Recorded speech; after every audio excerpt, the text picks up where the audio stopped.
जमिनीला आपल्या घामाला भिजवून तिथे नंदनवन बोलवले आहे. फॉरेस्ट प्रोटेक्टरचे प्रदीपजी कुलकर्णी यांना विनंती करते की त्यांनी इथे येऊन आपल्या प्रवासाबद्दल थोडी माहिती सांगावी.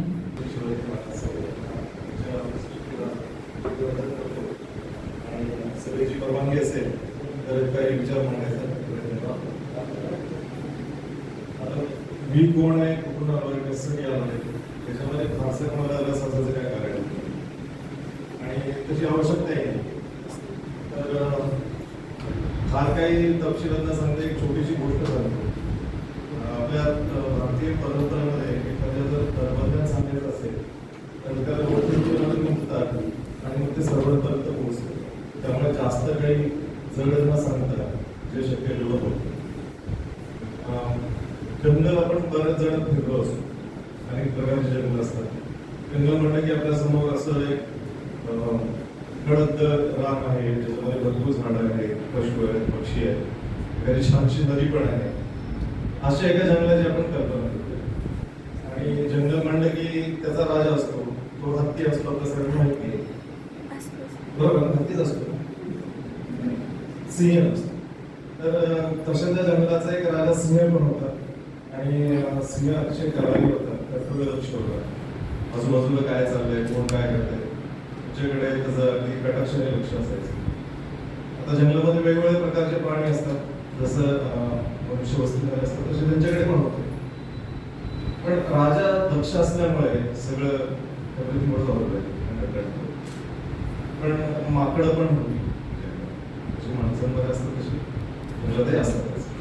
आणि माकडाचा मूळ स्वभाव हा चंचल आहे, तो स्थिर राहू शकत नाही. तर माकडांची टोळी होती जंगलात आणि माकडाचा स्वभाव हा थोडा क्युरियस आहे. तो नवीन कुठे काय दिसतंय, काय वेगळं दिसतंय हे बघत असतो. तर तशी ही माकडं मुद्दाम होतीच, काहीतरी प्रयोग करायचीच, पण राजाचं लक्षच होतं. पण एक दिवशी नजर चुकून ते जंगलाच्या अशा भागामध्ये गेले की जिथं शक्यतो प्राणी येत नाही. काय असतात पोरं सिगरेट ओढून बघ कुठे काय असं असतात ना आपल्याकडे, तसं माकडांमध्ये पण होत दिसते. धर्मधर्म संयोगाने त्याच वेळेस तिथे काही माणसं लाकडं तोडायला लागली जंगलात. त्याला आपण मुळी विक्या म्हणायचं पूर्वी तसे. तर ते जंगल साफ करत होते, लाकडं तोडत होते. तर कामगार असते थकले होते, मग त्यांनी सिगरेट पेटवलं. सिगरेट पिढे असतील त्यांच्या आणि ते तिथेच विसरून निघून गेले. आता माकडाचं निरीक्षण शक्ती खूप चांगली असते. ते बारीक सूक्ष्म बघत होते की हे माणसं नक्की करतायत काय, काय चाललंय यांचं. आणि जेव्हा ही माणसं निघून गेली तेव्हा त्या माकडांनी ते बिडीचं बंडल तिथंच चुकून राहिलं होतं ते उचललं आणि गाडेबिडी पण उचलली. आणि माणसासारखं आपल्याला जमतंय का त्यांनी प्रयत्न केला की आपल्याला बिडी पेटवता येते का, धूर कसा निघतो. असं चालू असताना अचानक त्यांना चालू लागले की कोणतरी येते. कोणी येते बघितलं तर प्रत्यक्ष राजाच येतो, महाराजच येत आहे. महाराजांचा दरार होता.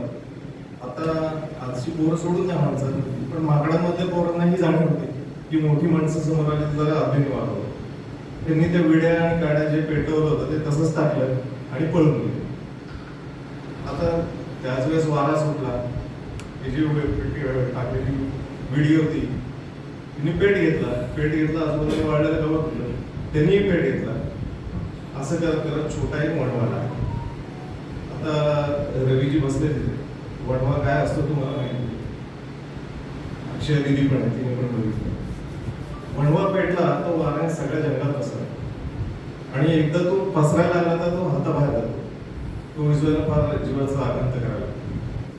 हा वणवा पसरायला लागला, ही बातमी जंगलात कळेपर्यंत मला उशीर झाला. मग सिंह महाराजांपर्यंत ही बातमी पोहोचली अरे जंगलाला आले.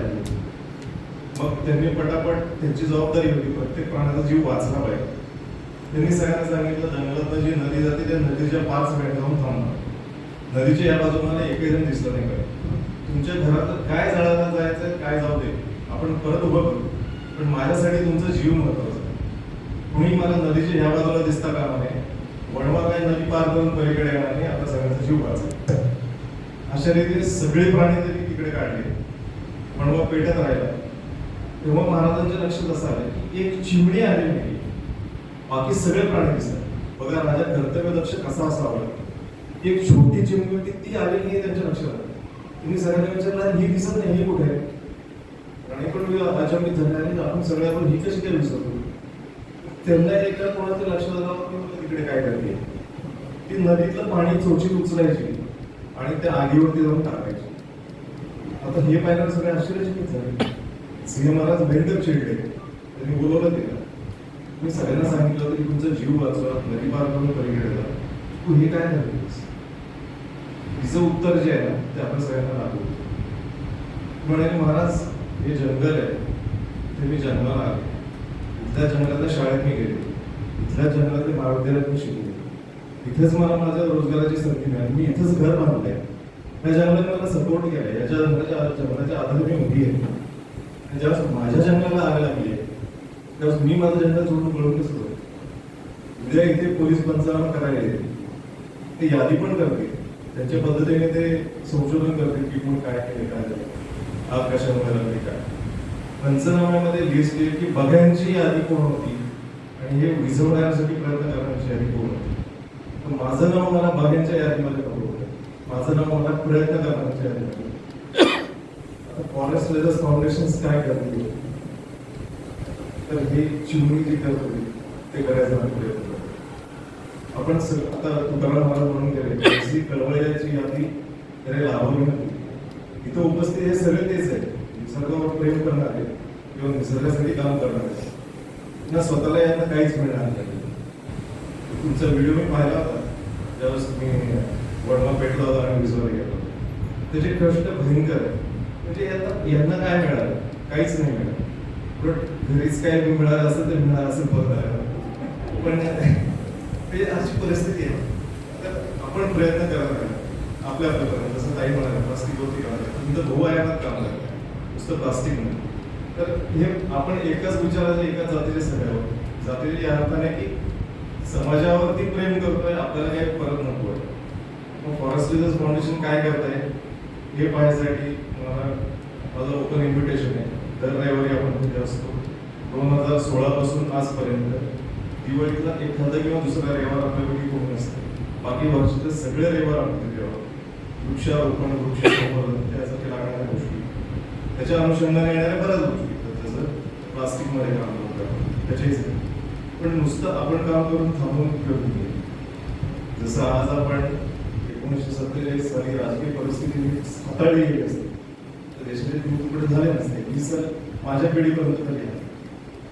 तसंच भविष्यातली पिढी आपल्याला म्हणणार आहे की तुम्ही उपस्थित होता, तुम्हाला माहिती होतं पर्यावरणाचे हे काय तोटे होत आहे, त्याच्यातून मानवी जातीला त्रास होणार आहे. आणि त्रास होणारे कोण आता आपण तर निम्मेच्या पुढे आलो होतो.